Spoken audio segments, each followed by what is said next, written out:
on him as well. I can say most people think that his promotions through the years are what were defining moments, but for me, what I noticed was when he had to retire his canine and put him to sleep. That was the most difficult thing I have seen him go through.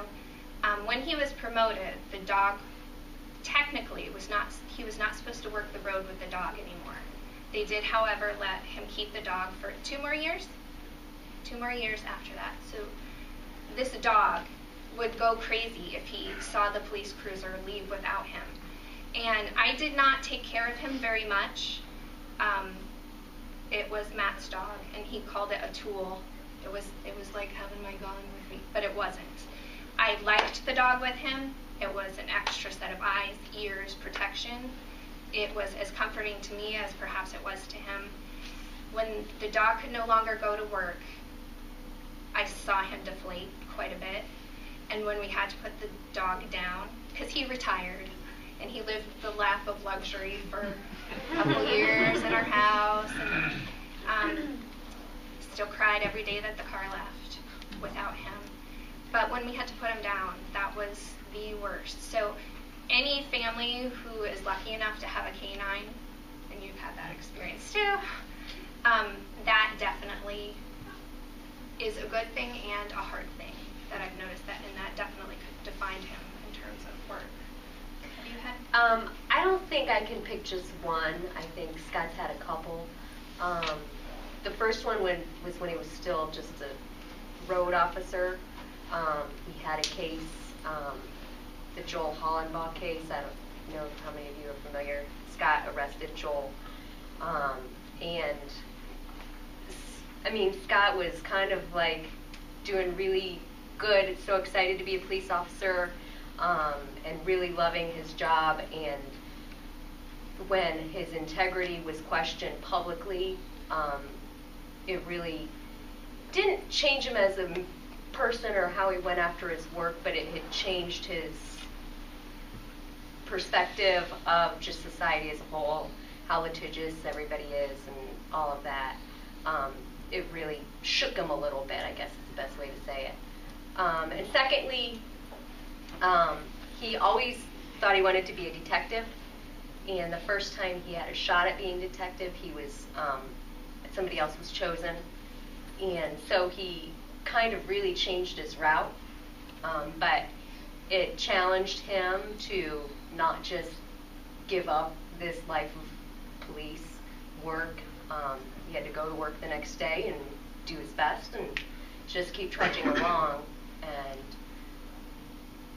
you know, blessing or curse, we will never know.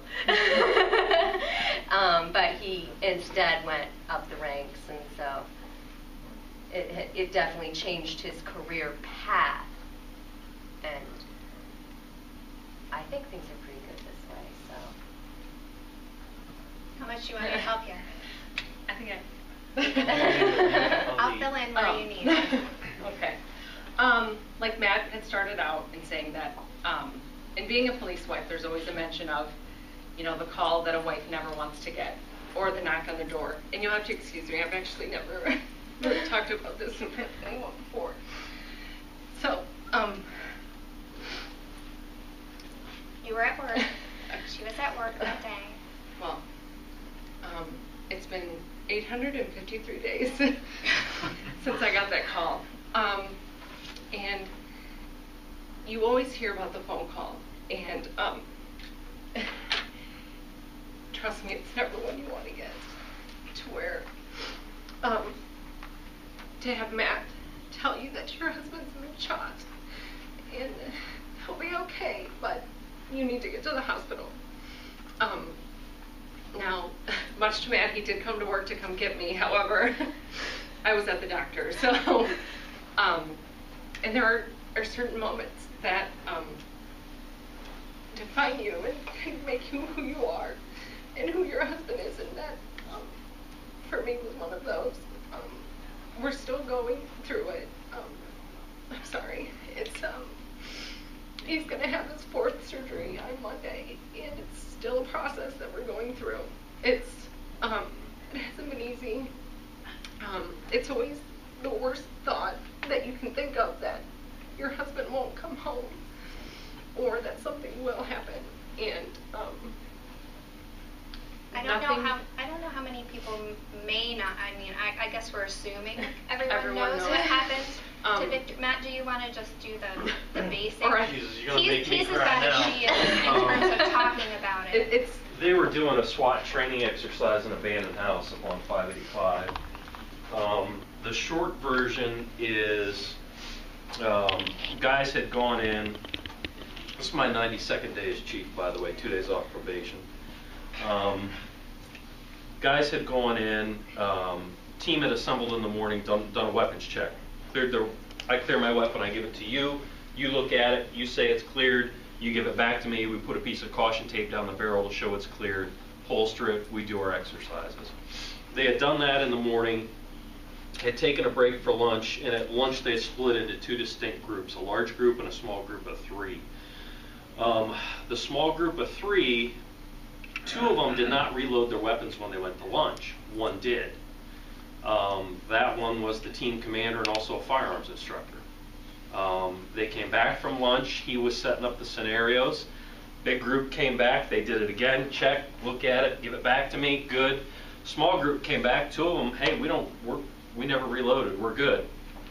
3rd guy, jumped out of the car. The other 2 never thought to check. He didn't check. They got to what they were doing. He was playing a bad guy. He was actually a little bathroom, standing up on the toilet. Victor was?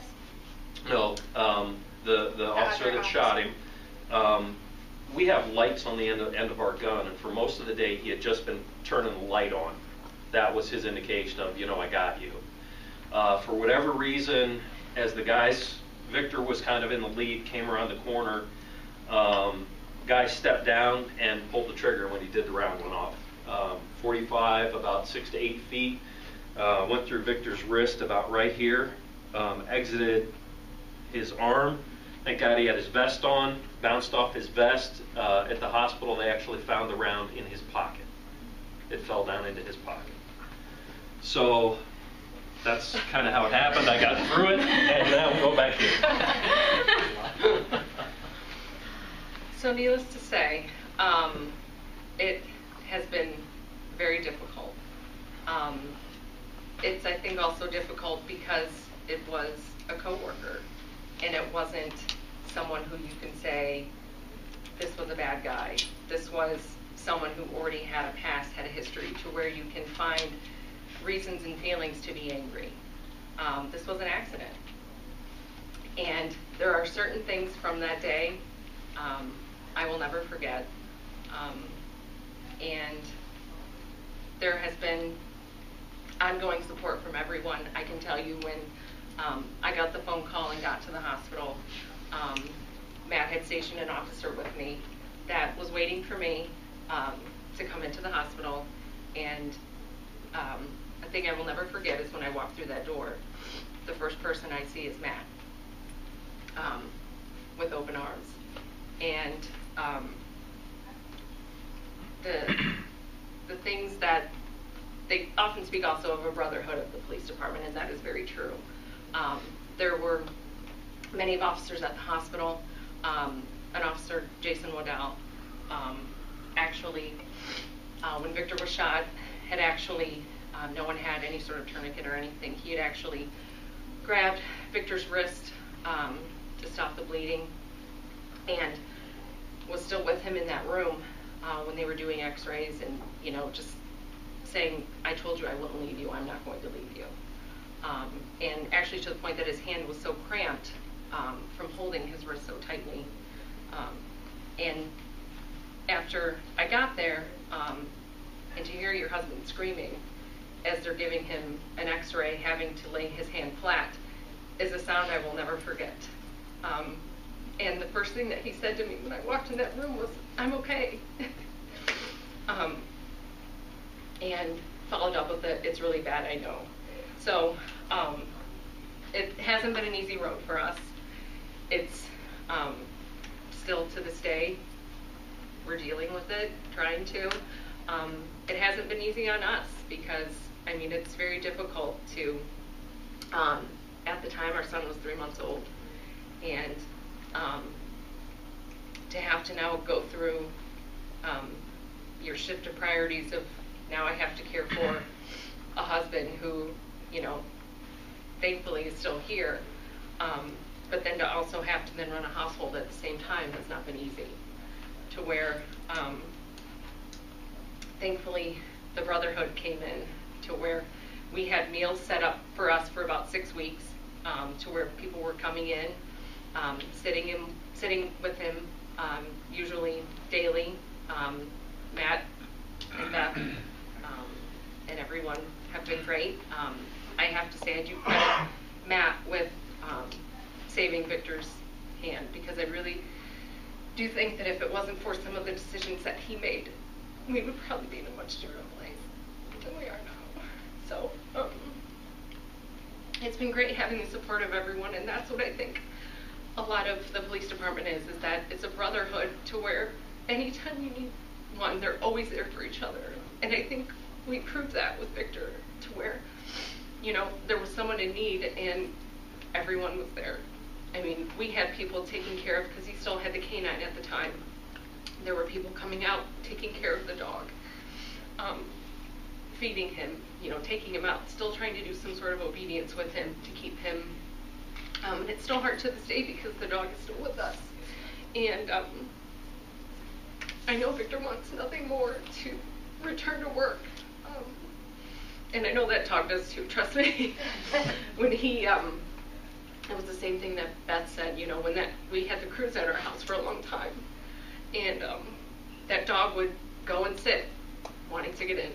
Stare at the car. Mm-hmm. And I was then his main caretaker, to where, you know, he would give you that look of, you're not supposed to be my partner.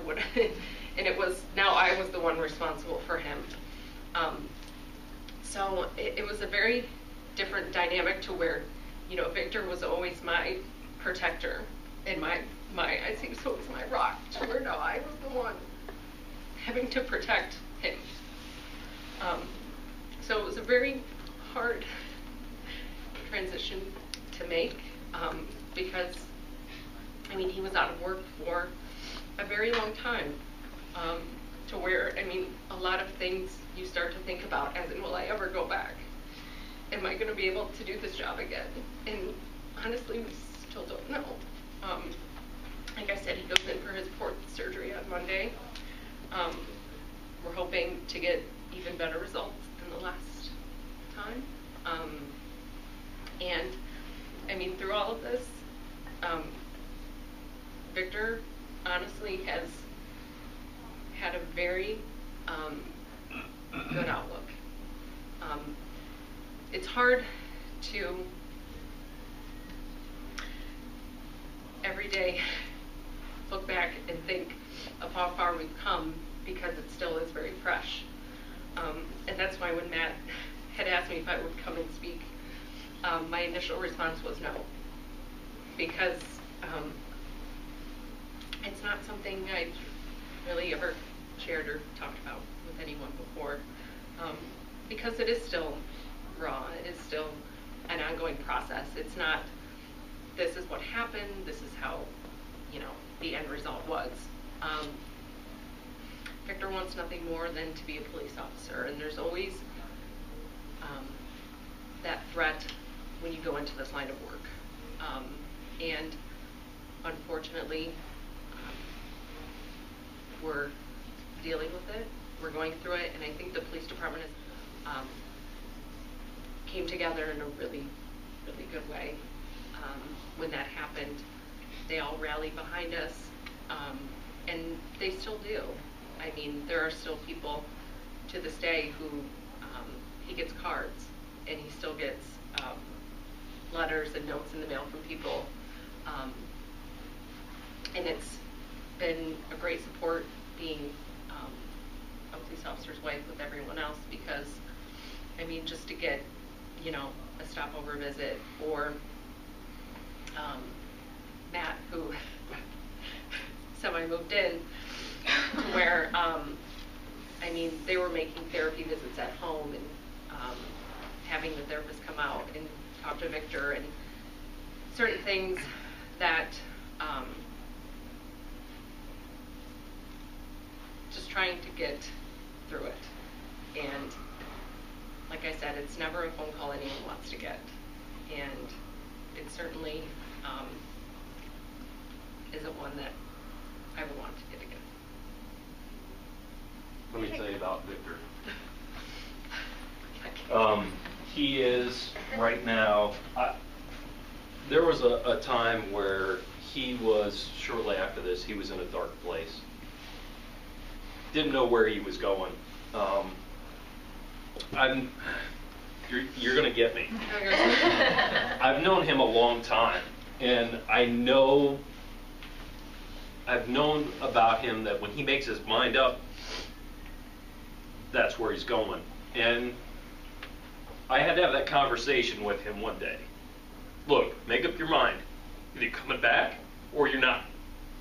Either way is okay. Just pick.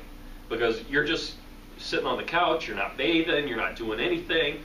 You got to do something with your life here. Decide what you're going to do. And he decided, I'm coming back. And I have no doubt that he'll be back. This doctor that we saw at the Cleveland Clinic the last time, I say we because I go to these appointments at their request. I don't invite myself, I promise. Trust me, there are things that through the course of this that Matt can recall that. Yes. This doctor told him, for what you've been through, you were in the top 1% of any recovery I've ever seen. That speaks volumes to him and his work effort and how hard he's worked to get to where he is. Part of it, he'll say, is because the therapist lied to him. He'll say his therapist told him, hey, just you'll be able to do things that really he probably shouldn't be able to do. But it doesn't matter. It's him. It's making up his mind. And it's like I said, he has said he'll be back. And I believe it wholeheartedly. And I think after this surgery, I think he'll be back. It's a matter of time. He's shot with his left hand, qualified with his service weapon with that hand.